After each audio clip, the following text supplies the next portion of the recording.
what's going on, everybody? Welcome back to Ways of the Sith. Thank you so much for taking time to check out the channel. Please make sure to like, comment, and subscribe, and follow us on Twitter and Instagram at Ways of the Sith. So, like everybody else, 2022 is coming to an end, and I decided to do my top 10 action figures of 2022.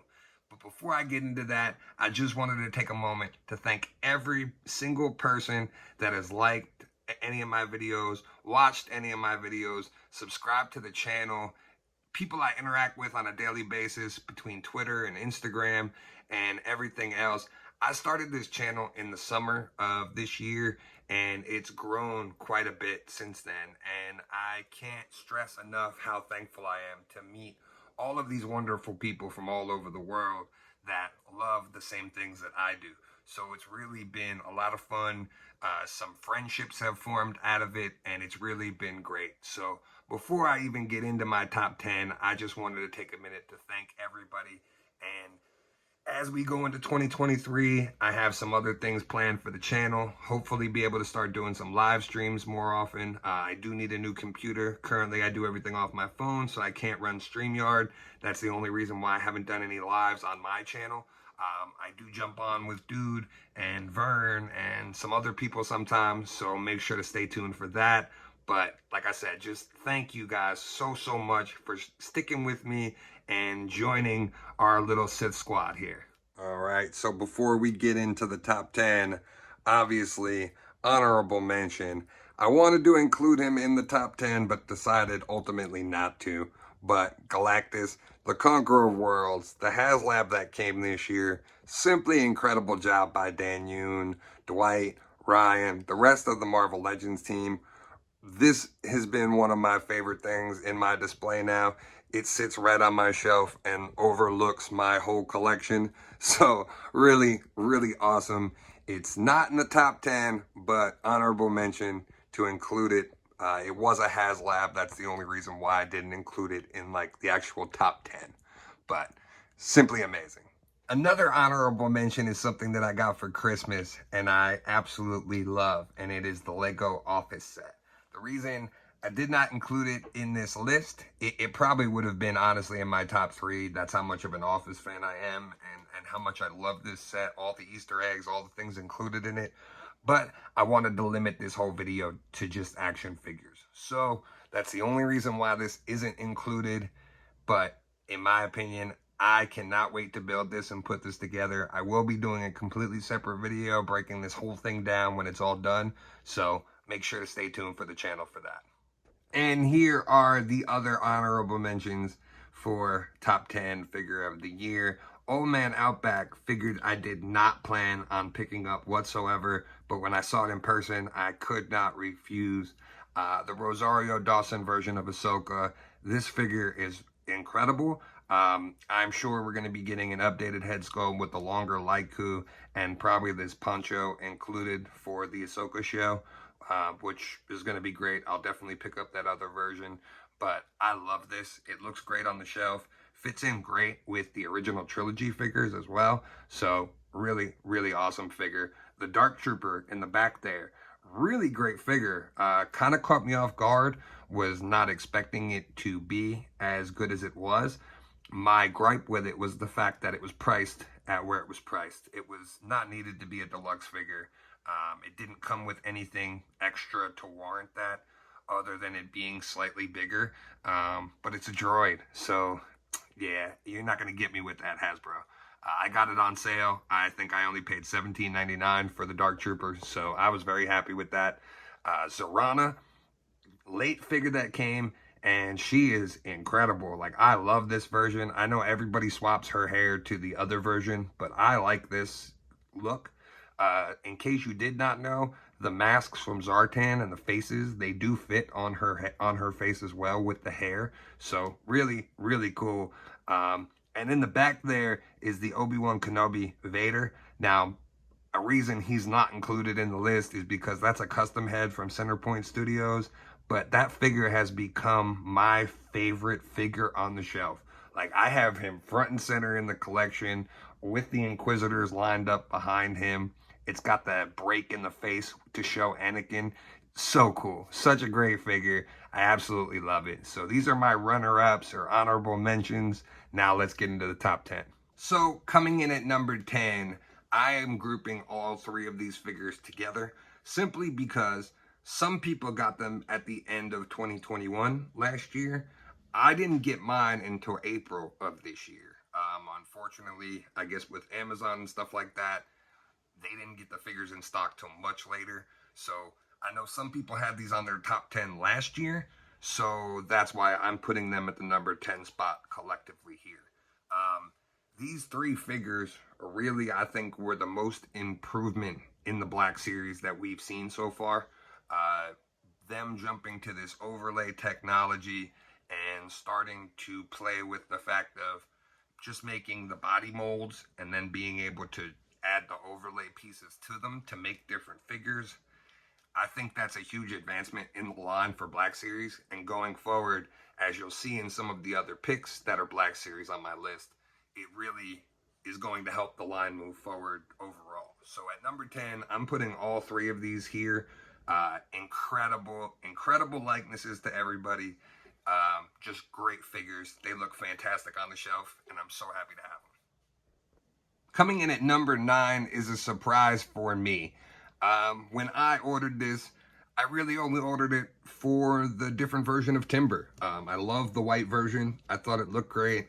I really didn't expect much out of this Snake Eyes, but when I got it, it really became my favorite definitive version of Snake Eyes that's on my shelf. The coloring on it is fantastic. The accessories that it comes with, the hands, the paint applications are just amazing. So for me, this is my definitive Snake Eyes on the shelf now, and I absolutely love this figure. I know it's been going on clearance, so if you don't have it in your collection, I highly recommend picking this up at a clearance price. Very much worth it. The articulated animals in the classified line are probably some of the best, and as I always say over and over again, I would absolutely take multi-packs of just animals or a whole wave of animals. It'd be so dope. These are great.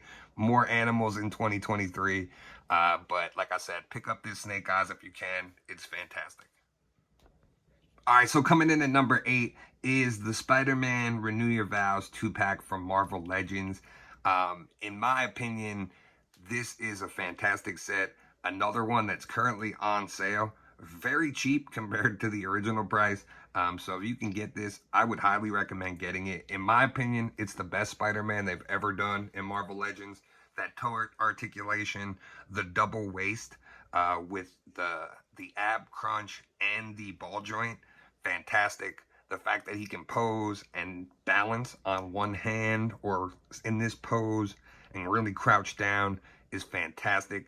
The spinneret, including the other head, basically gives you the ability to make a Mary Jane, as you can see in the back.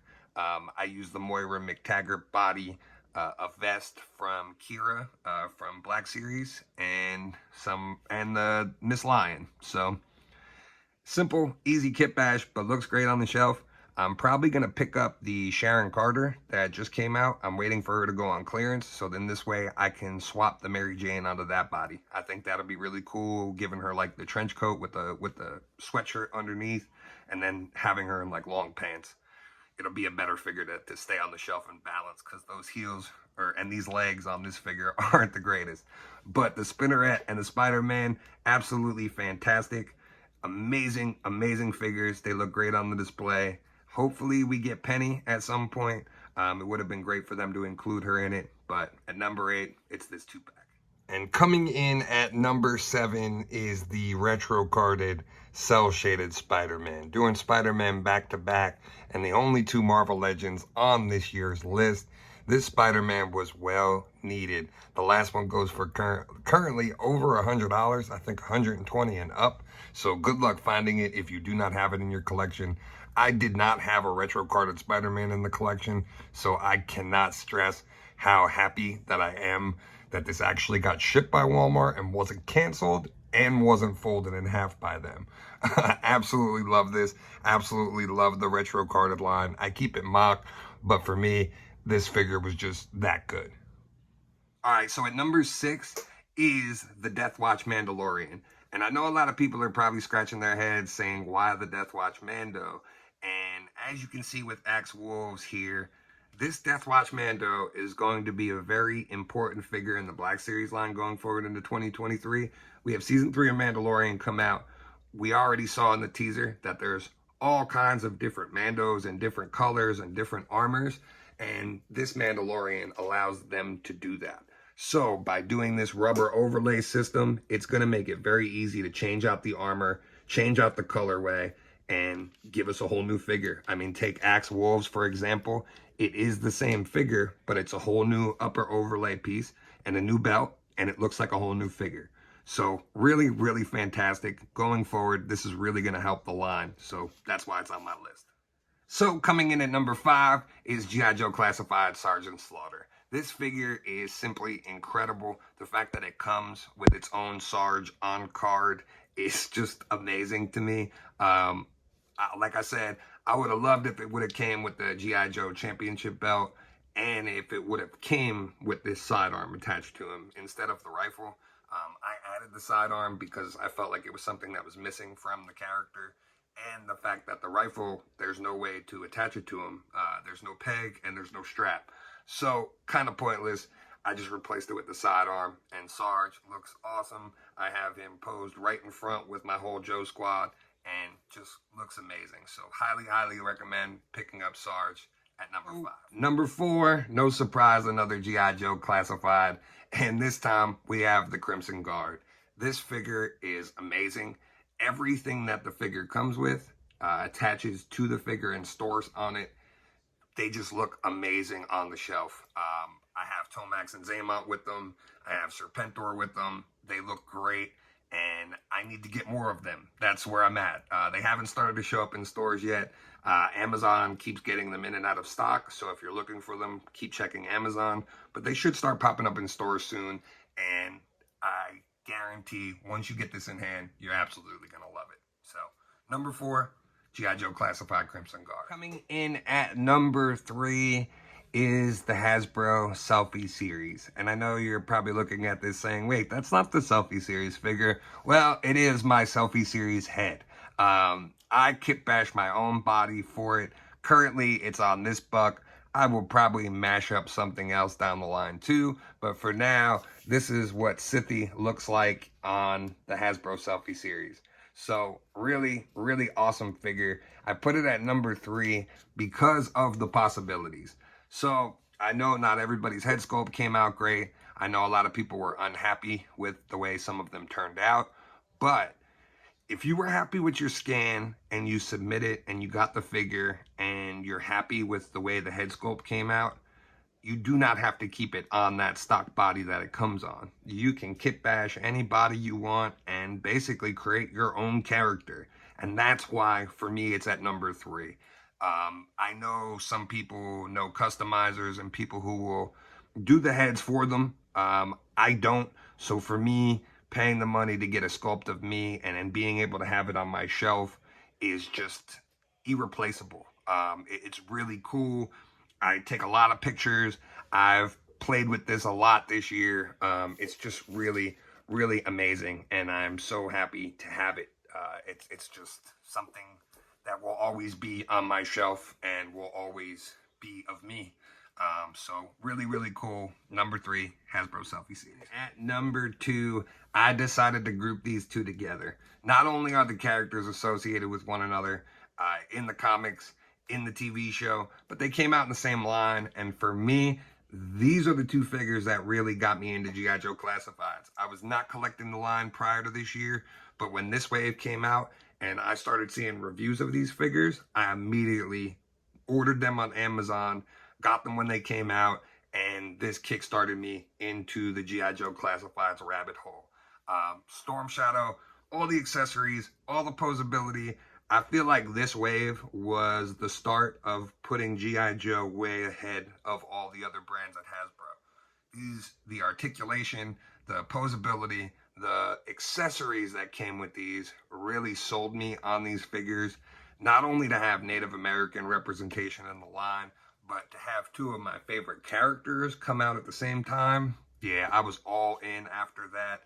These figures, if you do not have them in your collection, I believe Spirit's been on sale on Amazon recently. Storm Shadow might cost you a little more, but absolutely worth it. All I did was swap out the head with the movie Storm Shadow, this way to give him that maskless look, because I like that look for Storm Shadow.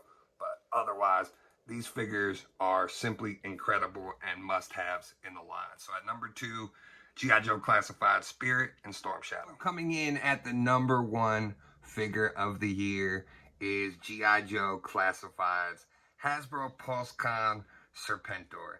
Now, I know some people were mad that they weren't able to get this, but they did do a second reissue, so yours should be showing up somewhere between the spring and summer, but this is the first edition one, and it is fantastic. Now, the only things that I had negative to say was that the figure was extremely stiff. It still is. I've yet to run it under hot water and really like bend the joints because I just have him posed on the air chariot on my shelf. But really, really incredible figure. I love the fact that he's bigger than all the other G.I. Joes, as he should be. He's a blend of different DNAs and should be a little bit more superior than the rest of the Joes. He looks awesome on the shelf standing next to them, going to battle with Sarge, having troops flank him. I mean, there's so many different ways to do this, especially by adding Mindbender, got Cobra Commander. It just looks so, so awesome. And I can't stress how happy I am to have him in the line and to get the air chariot. Like, the job they did on this alone and the sculpting that went into it and the detail and the thought, really, really great job by the Hasbro team. And it just continues to prove why they are, in my opinion, the toy line of the year. They were levels ahead of everybody else. We had some detriments in Black Series. We had some things happen in Marvel Legends where the quality seems to have gotten less, but G.I. Joe really just knocked it out of the park, and I can't commend that team and that line enough. I'm so excited to see what they do in 2023 with some of the releases and some of the stuff that we've already got pipeline. So really, really awesome. Number 1, G.I. Joe Classified Serpentor. All right, guys. Well, that'll do it for my top 10 of 2022. Thank you so much again for taking time to subscribe to this channel and watch this video. And I am so looking forward to what we do in 2023 and all the new things that I can incorporate or start to do for the channel. Thank you guys so much again. I wish you all a happy holidays and a happy new year. And as always, may the force be with you.